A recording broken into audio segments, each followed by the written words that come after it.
Sport Actu, c'est l'actu sport. En ce vendredi 8 juillet, que s'est-il passé? On démarre avec le Tour de France et la 7ème étape entre Tomblaine et la super planche des belles filles. Une arrivée au sommet remportée par Tadej Pogacar devant Jonas Vingegaard. Primož Roglic termine 3ème à 12 secondes. David Gaudu et Romain Bardet ont eux terminé 6ème et 8ème à 19 et 21 secondes. Au général, pas de changement de leader, Tadej Pogacar reste porteur du maillot jaune. Il compte 35 secondes sur Vingegaard. Geraint Thomas est 3ème à 1 minute 10. Nos Français David Gaudu et Romain Bardet sont 5 et 6ème à 1,31 et 1,32. Magnus Cort reste porteur du maillot à pois de meilleur grimpeur. En tennis, les demi-finales hommes de Wimbledon, Novak Djokovic s'est imposé en 4-7 face à Cameron Norrie. Il retrouvera Nick Kyrgios en finale. Ce dernier sera en forme puisque Rafael Nadal n'a pas disputé sa demi-finale.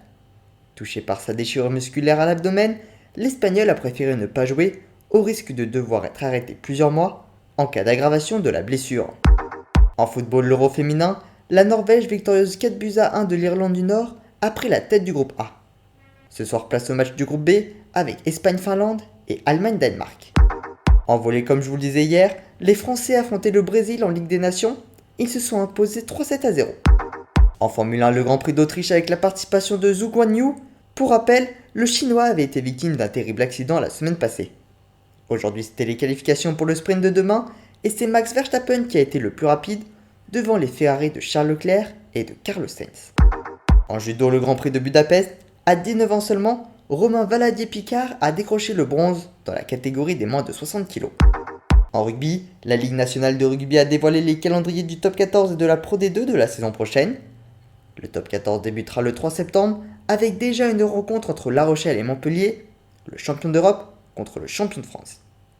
La dernière journée de la saison régulière, elle, aura lieu le 27 mai. Il y aura ensuite les barrages entre le 3e et le 6e, ainsi qu'entre le 4e et le 5e, ce sera le 3 juin. Puis les demi-finales les vendredis 9 et samedi 10 juin à San Sebastián en Espagne, avant la grande finale le samedi 17 juin au Stade de France. En ce qui concerne la Pro D2, le championnat débutera le 26 août. Enfin, autre actualité de rugby, demain matin l'équipe de France affronte le Japon pour son deuxième test match. La rencontre est à suivre à partir de 7h50 sur TF1. Il n'y a donc pas de grasse matinée possible. Voilà pour les actualités du jour, à demain dans Sport Actu.